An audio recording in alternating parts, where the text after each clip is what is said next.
Good afternoon, everybody. Firstly, I want to thank everybody for coming, because what we have to do today is extremely important.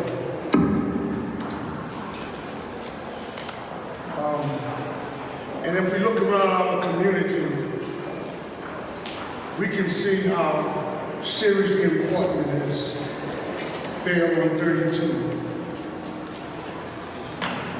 There's a gross disproportion of people who are available for bail, and there's a number of people, particularly brown people, who don't get that same opportunity.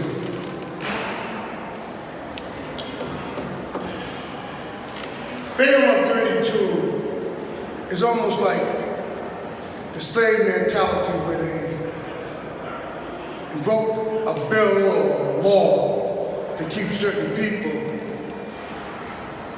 out of the face of society. I see furniture on the street, on the corners. I know that a lot of the furniture that's out there is because one of the breadwinners is not available to the family. And the sad thing is that when one person is taken out of a family, it destroys the family. And when you see this ripple effect throughout the community, you realize that bail on 32 is detrimental to our community, to the black and brown community. So with that, this relaunch, we're going to start off with Vincent Lucas. Maybe Vincent, I want to go first. Brandon Robinson.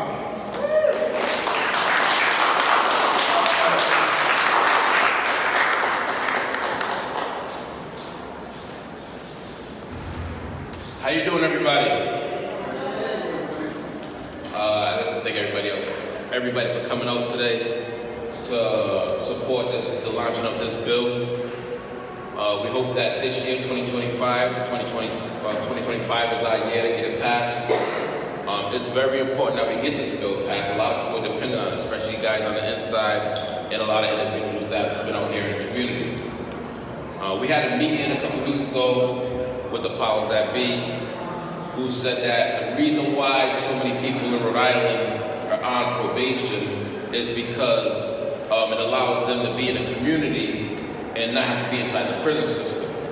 And what we were explaining to them was that we need change for the people that are in the community trying to survive, because the problem that we're fighting here is that while we're in the community and while we're getting established, we become vulnerable to the system, because for something as simple as not keeping the peace or disorderly conduct, we can lose it all. Everything that we worked hard for, right? I think I've been out, I lost track, I don't keep track of how long I've been out, but I think it's about 7 years or something like that. And, I was able to accomplish a couple of different things. I got my education, I came home. I'm working on my third degree since I've been home, working on my doctorates, and brought my first house. So, I'm trying to be a part of the solution in the community, Thank you, and I do say, like, I don't need to get the doctors, but I'm doing it for the people, because I want to be able to make change and be in that position and be able to help out the people that's coming up behind me. So I also want to set that example that, we can do it. It doesn't matter that you went to prison. It doesn't matter that you're on probation. You can do it. And so, and the reason why we're here today is because when you're along this path of trying to accomplish these things, we can lose it all. And we want to put ourselves in a position where we don't lose it all. Where we're able that if we make a mistake, if something happens that's out of our power, that's out of our control, because we don't know what's going to happen in the next hour, the next day, the next month. We don't know what's going to happen. But if something does happen, we want this assurance policy that we're going to be able to come back out and continue our life. So if we're going to get bail on the charge, why can't we get bail on the violation that we haven't even been found guilty of violating yet? Which makes no sense. So that's why we're here today, to get bail on 32 passed. allow individuals a chance to continue their success of being out in the community as long as they have been, and get bail on the violation at least until we are found innocent or guilty of the charge. So that's why we're here today.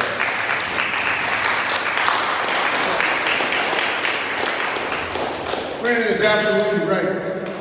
Because in spite of everything, we reserve the right, the presumption of innocence. We just get locked up without even fair trial or fair hearing. And the Constitution is just and right, but they're not adhering to that. That's why we need a mechanism to protect us. Ron Doyle, very loyal brother. Come on, Ron.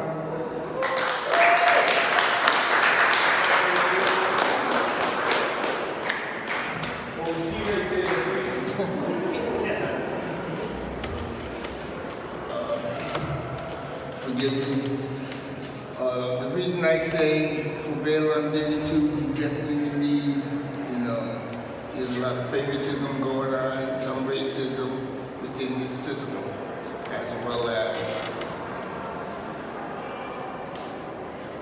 those who are in charge. Bail on 32, bail on 32 will allow us, those who are being violated, instead of staying behind the bars, will give us a chance to be out there. Post our bail, have our family, continue to do what we need to do, which is necessary on a legit wise, to fight. Because a lot of times we're being persecuted before the violation, or we're being found innocent of the said charge, but we're being violated because we apparently broke the agreement with the judge. The peace, but all I can say is that I'm sorry, we need it, and hopefully everybody can contribute to make it happen. Thank you.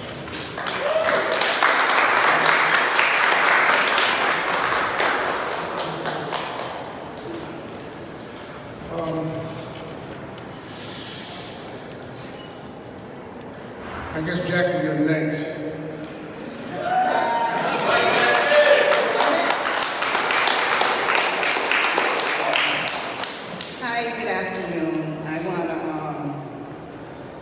First of all, thank you all for showing up out of your time to be here for this.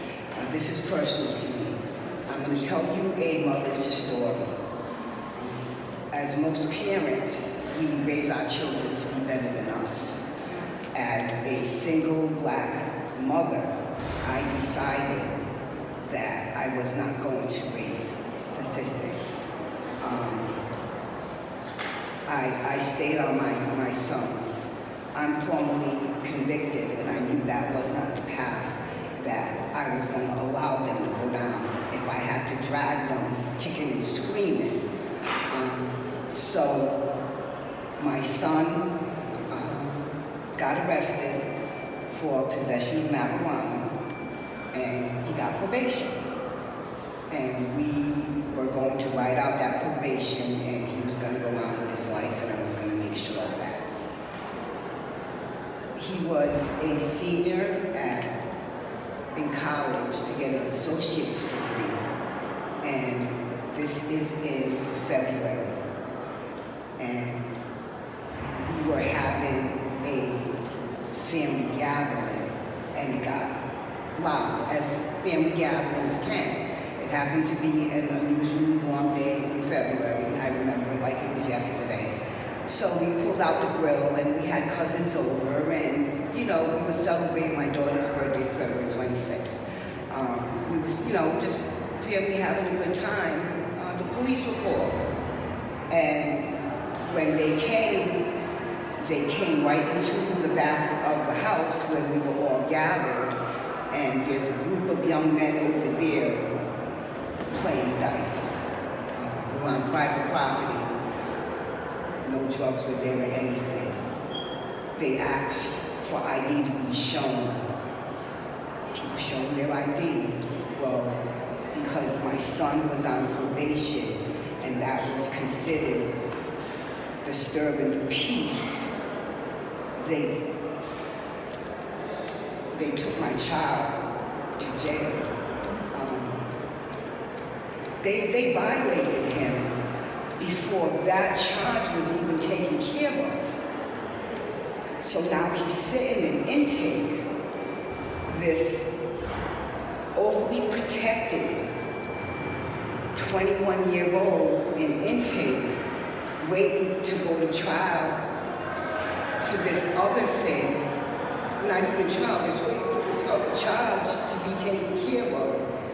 And imagine anyone here who has a child, going to see your child locked up, asking why we did everything right.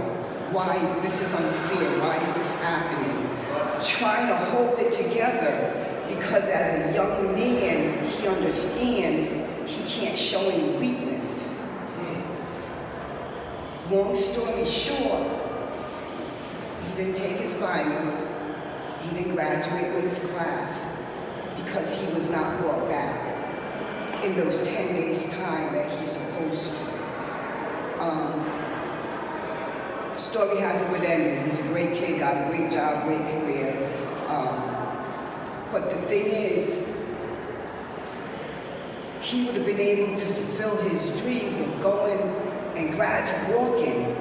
You know, when we're talking about a black boy grew up with a single mother, and you're gonna walk down to college to the podium, and he had to give all that up because of bailout 32. So, all I want to say is, if you haven't signed a petition, if you haven't talked to your legislator, please do that, because it's more than just criminals being given a second and third chance. It's more than that. It's people who you're at a family gathering, and next thing you know, your whole life is upheaval. I don't have a voice. Me and Joe don't have a voice. We all have a voice. We all got to get together behind this to get this bill passed finally, because people are being hurt.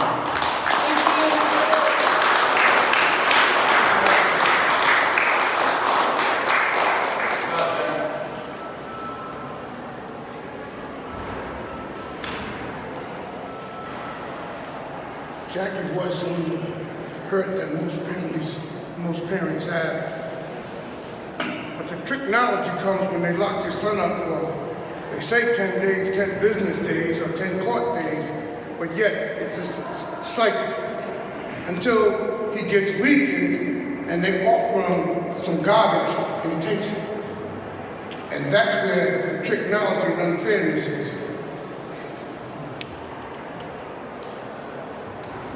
Most people lose hope and they surrender and take whatever's offered just to get out and be back with their family. And that's where the unfairness is in this whole sadistic operation. Vinny, it's your turn, Vinny. Vinny, Vincent Lucas.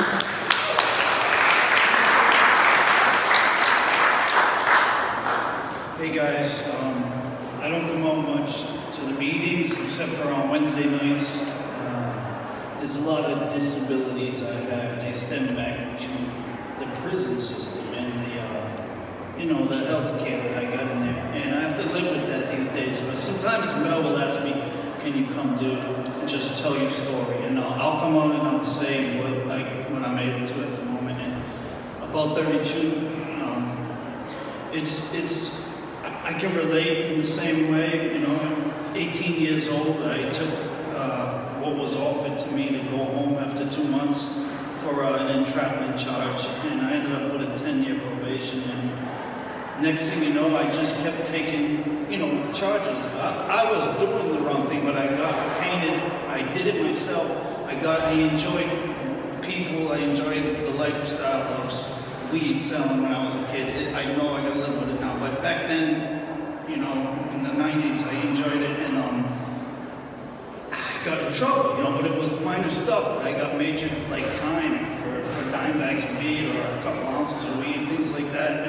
Ended up doing a lot of time because of taking deals, and I I just think that the 32F, it's kind of, I don't know, I wish we could tell Elon Musk, since he's out there doing this crazy stuff, right, going after money, wish we could tell him about what the wasted money and what it's doing to communities inside of like literally if you have a father that can't be in the household and he takes a deal and he does time over some stuff that he probably shouldn't be in jail for, then these children, who do they look up to, you know? And this cycle goes in repeat. It's a rinse repeat thing, and there's money wasted. There's a lot of money wasted, and you know, I don't know. I just wish we could use their tools against them. But it's very unfair because if you're innocent and you get pulled over, you just happen to get pulled over and the cop thought you were the guy that did something. They handcuff you, but they get the real guy 5 minutes later. You automatically have to go to prison for 10 days, especially now that it's digital, everything. You're locked in there, the cop puts you in the system. So 10 days is 14, and then you have to have a court judge and find a lawyer or public, they gotta get a date, so it can be 30 days or more.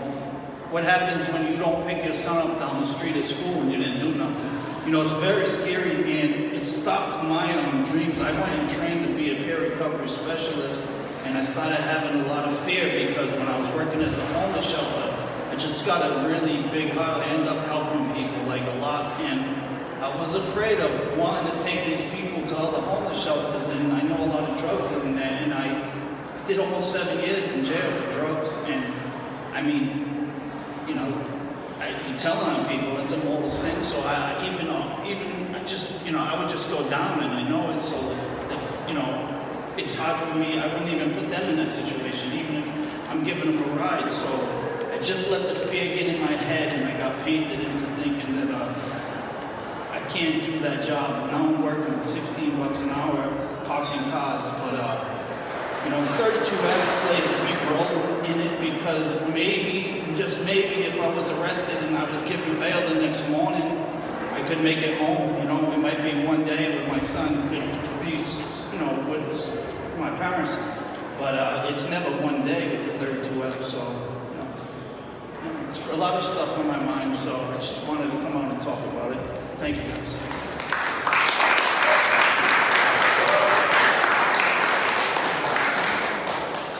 We're moving right along.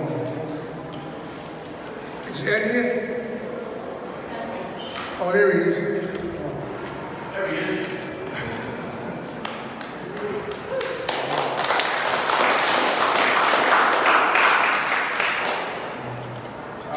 I usually don't do this. This is only my second time speaking at something like this. And I'm on probation right now for 26 years. I got locked up when I was 17. I served 20 years, and I just got out January 1st of this year.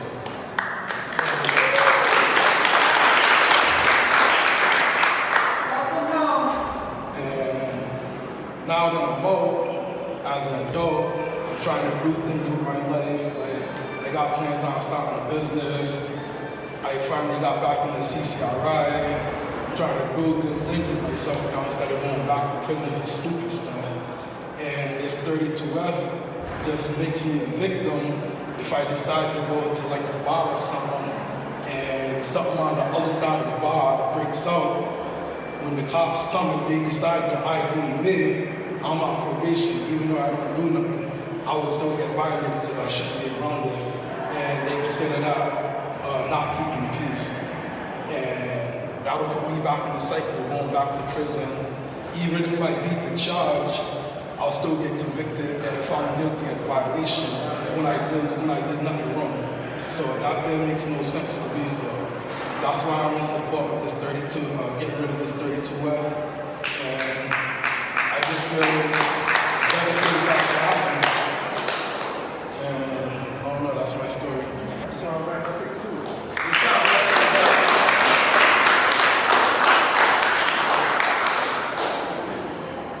Bring out the big guns. Senator Megan Keller. Thank you.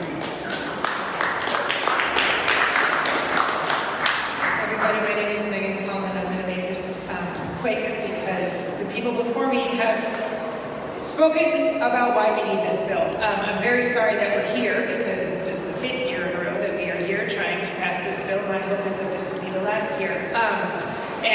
It is my honor and privilege to sponsor this bill. I do it, one, because it makes a lot of sense, but two, because this issue has touched my family.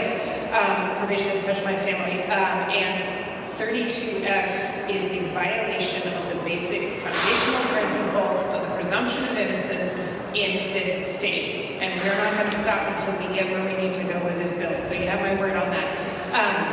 And I'm going to end by saying there is no voice stronger and more powerful than yours as you are talking to your own legislators, your own elected officials. So I see some scan to find who your reps are. You can come talk to me. Rep Batista is here, who sponsors the bill in the House. We can help you help set you up with who your elected officials are. And hearing from you is the single biggest lever that we have to get some momentum going on this bill. Hopefully get it over the finish line. My gratitude to all of you for continuing to show up year after year after year, and we will not stop until we get there. Thank you.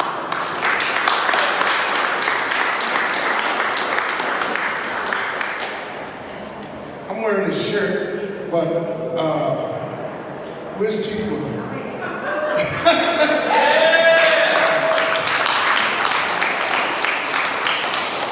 Hi, how are you? I'm T. Carol Woman's daughter. I'm here because my mother died in the prison system. Due to the 32F, she wasn't able to get the 32F. So that's why I support this bill. Because I just feel like I can, help others. And, my mom, because I couldn't help my mom. So I want this bill passed. I want it passed. Now, by in remembrance of Carol.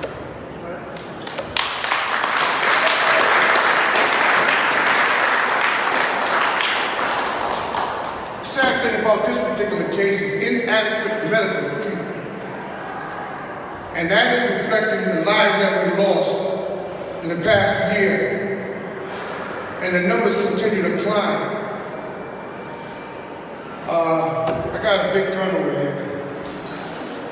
Rep Baptista, we need to support him in his efforts because he has a mountain to climb. But we're going to be there behind him. Right, Rep?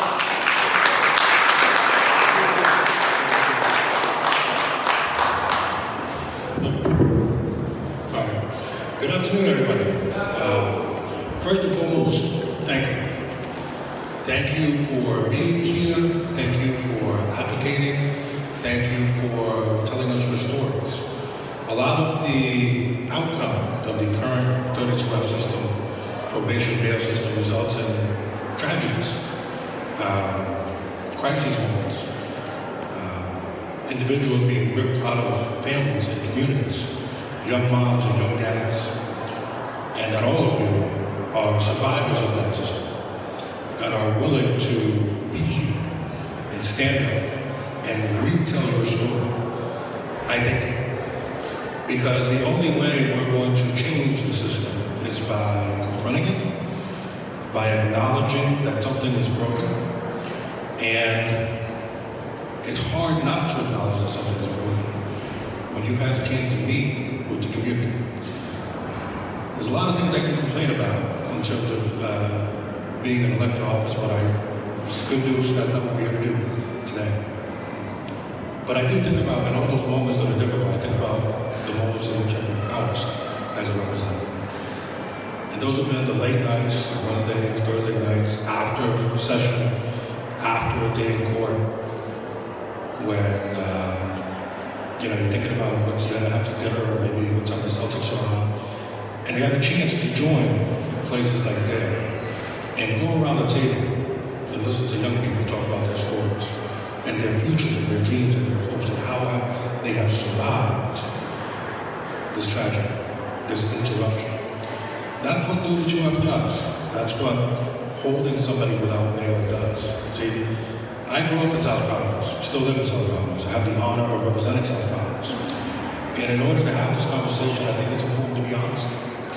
And that sometimes means talking to people who we don't agree with or who have different experiences. And when I'm talking to legislators about this issue, whether it be my colleagues from my generation, from the inner city, or colleagues from other suburban parts of town, I tell them a few of the following things. I grew up in what I now know to be a socially conservative house. Even though I'm a good young liberal today, my parents are immigrants, low income, came to this country to work hard and give us a chance.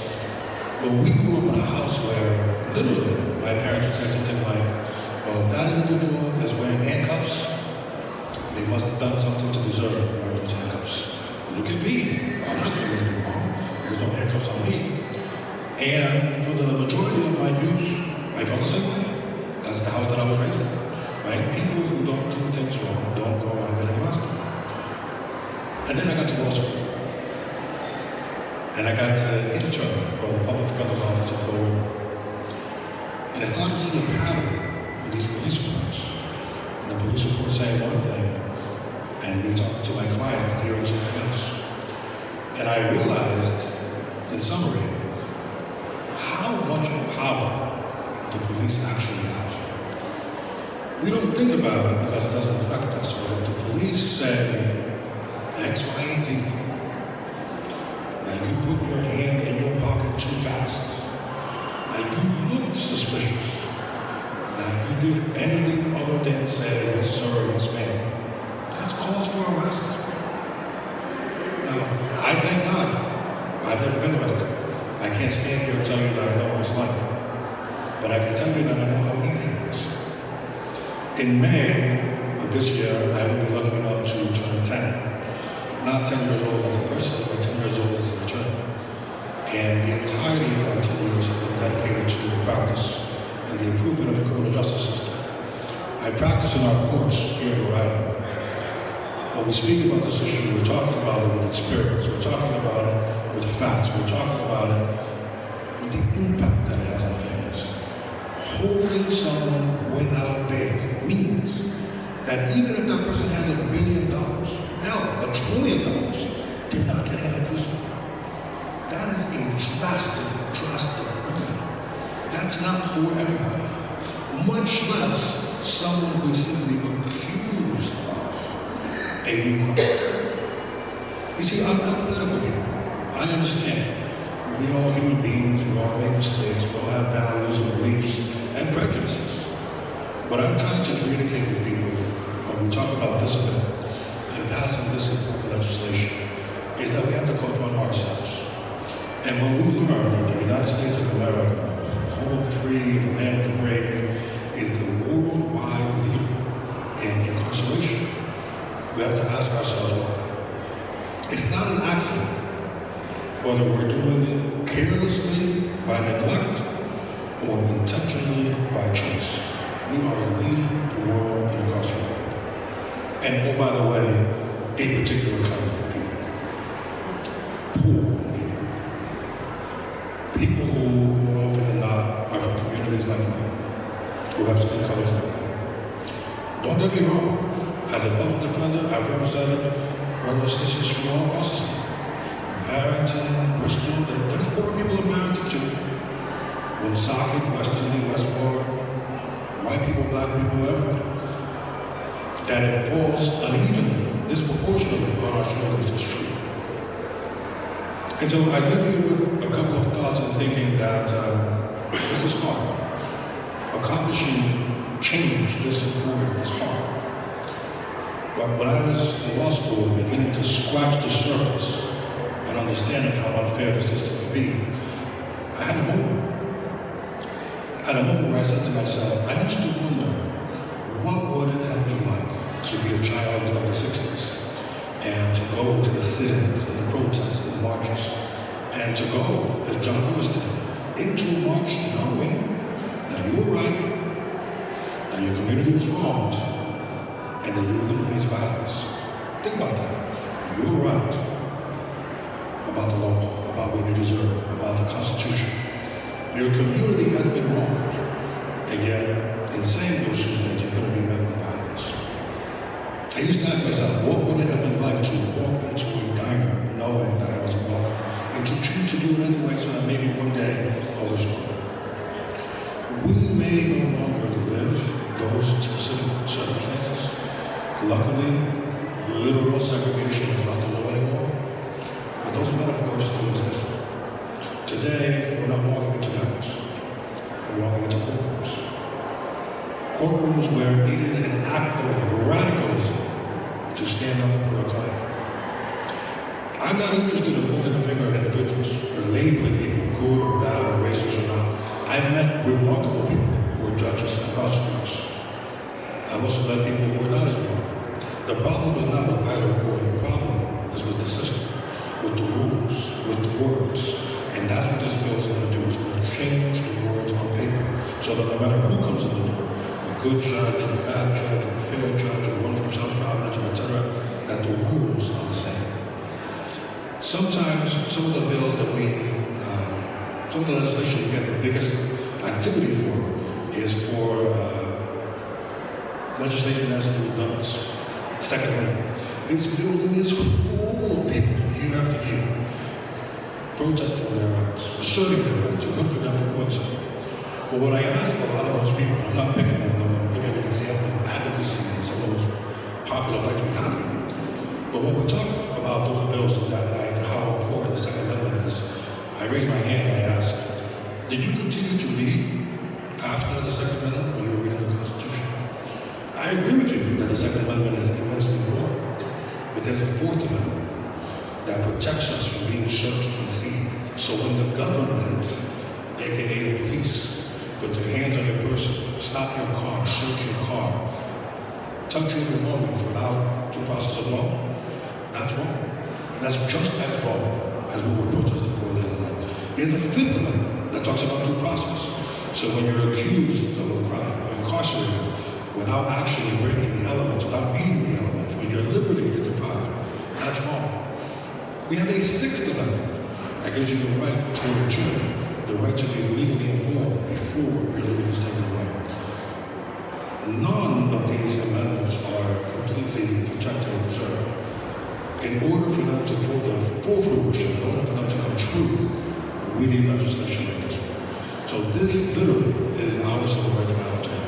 And when each of you testify in this legislation, when each of you tell your stories, when each of you advocate for this with our colleagues upstairs, remember that these are our cities.